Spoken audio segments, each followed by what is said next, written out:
Naku po mga kababayan, matindi po itong pahayag ni President Trump mga kababayan matapos niyang ipadakip itong si President ng Venezuela na si Maduro mga kababayan. Ngayon naman nagbigay babala sa Colombia's President na si Petro. Ayan mga kababayan, pakinggan nyo, sabi niya dito, He has to watch his ash ba? Grabe, matindi tong kanyang pahayag mga kababayan. Ito na, panoorin natin.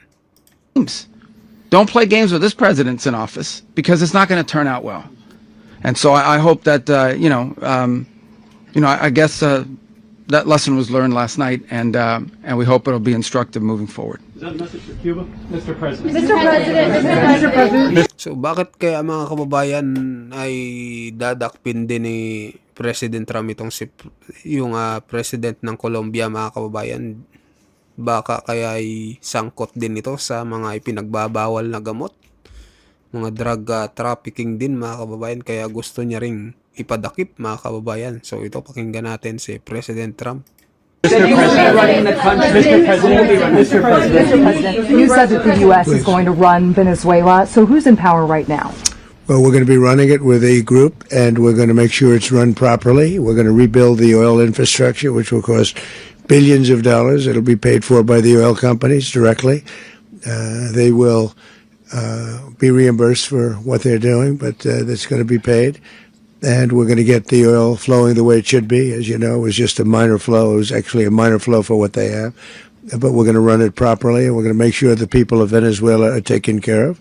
We're going to make sure the people that were forced out of Venezuela by this thug are also taken care of. Ano pala no, ang mamamahala muna daw ay ang Amerika mga kababayan sa Venezuela, lalo na yung oil, mga 'di ba, ang number one din na pinagkukunan ng kita ng Venezuela ay mga oil mga kababayan. So mukhang Amerika muna ang mamamahala mga kababayan. Mr. President, does the U.S. running the country mean that U.S. troops will be on the ground? How will that work? Well, you know, they always say boots on the ground. Oh, so we're not afraid of boots on the ground if we have to have. We had boots on the ground last night at a very high level, actually. We're not afraid of it. We don't mind saying it. But we're going to make sure that that country is run properly. We're not doing this in vain. This is a very dangerous attack. This is an attack that could have gone very, very badly. Could have gone very badly. We could have lost a lot of people last night. We could have lost a lot of dignity. We could have lost a lot of equipment. The equipment is less important, but we could have lost a lot. And we're going to make sure that this is proper. We're there now. We're ready to go again if we have to. We're going to run the country right. It's going to be run very judiciously, very fairly. It's going to make a lot of money. We're going to give money to the people. We're going to reimburse people that were taken advantage of. We're going to take care of everybody. It's very important. We couldn't let them get away with it. You know, they stole our oil. We built that whole industry there, and they just took it over like we were nothing. And we had a president that decided not to do anything about it.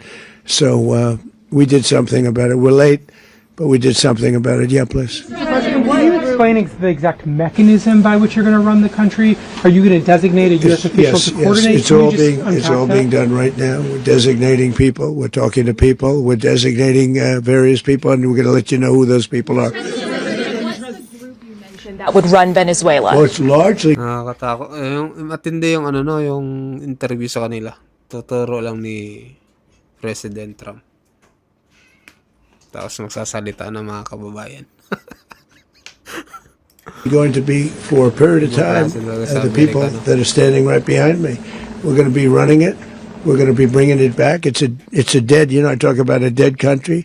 A year and a half ago, we were a dead country. Now we're the hottest country anywhere in the world. We're a country doing better than any country anywhere in the world. And it required leadership. Venezuela has a lot of bad people in there, a lot of bad people that shouldn't be leading. We're not going to take a chance that one of those people take over for Maduro. So you can look at, and others. We have fantastic people, including people in the military. So we're going to have a group of people running it until such time as it can be put back on track, make a lot of money for the people, and give people a great way of life, and also reimbursement for people in our country that were forced out of Venezuela. So, natin din mga kababayan, no? Mukhang uubusin ni Trump yung mga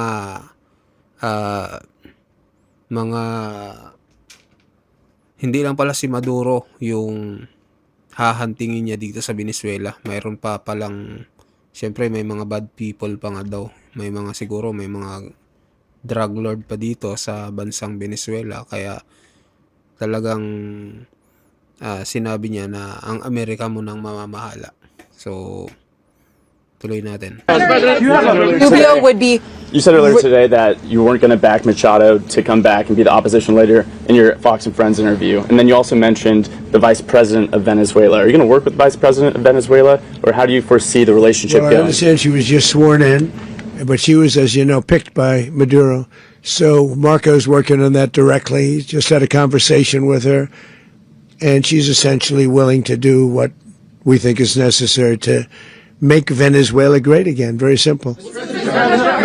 Mr. President, Colombian President Gustavo Petro, a couple weeks ago, he said he's got to watch his ass. And today, he said he's not concerned about anything happening to him in the aftermath of this operation. So, just what your message is Well, about he that. has cocaine mills. He has factories where he makes cocaine. And yeah, I think I stick by my first statement. He's making cocaine. They're sending it into the United States. So he does have to watch his ass. Mr. President, did you notify any members of Congress in advance? Marco, do you want to talk about that? Because you were involved in it. Sure. We call members of Congress immediately after. This was not the kind of mission that you can do congressional notification on. It was a trigger-based mission in which conditions had to be met night after night. We watched and monitored that for a number of days. So, ayun mga kababayan, ano pong masasabi niyo dito, no? Sa pahayag ni President Trump. Kapag takeover Designating muna people. ng Amerika sa Venezuela. So, sila muna mamamahala. At yun nga, at binantaan itong si Colombian President Petro, mga kababayan. So, mukhang isusunod niya na, mga kababayan, itong si Petro. So, ngayon naman, mga kababayan, pakinggan din natin itong balita dito sa sana yun. Ito ba yun? Hindi yan.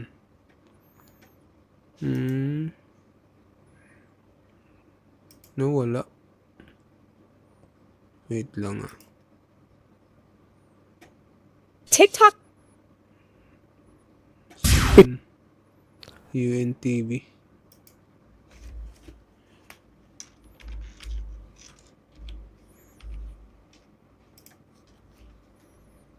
Wala. Yan eh. Wait lang guys ah. 20.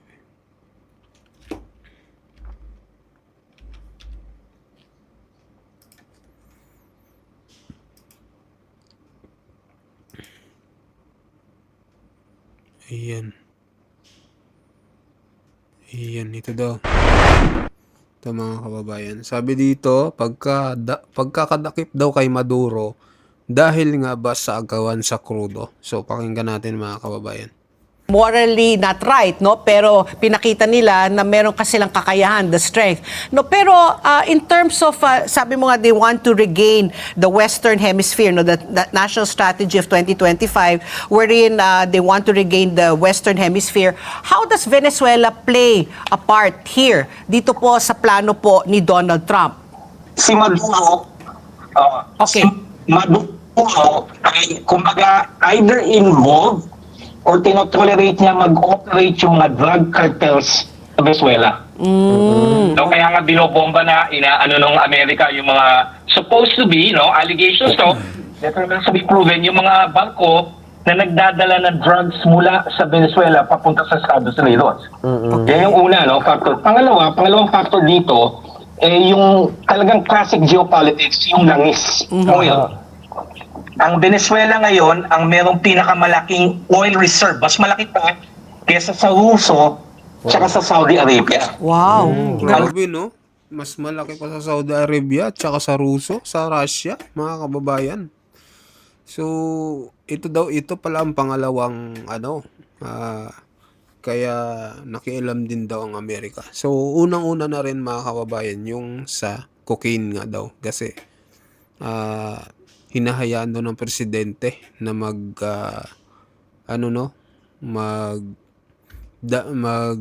labas pasok yung droga dito sa bansang Venezuela. So yun pinakauna. Pangalawa, ito daw yung about sa crudo, sa langis, dahil pinakamalaki daw na angkat itong Venezuela patungkol sa langis. Unfortunately, hindi ito natap ng Amerika kasi nga under oil embargo ang Venezuela, hindi pinapayagan ni Maduro mag-operate yung mga American oil companies.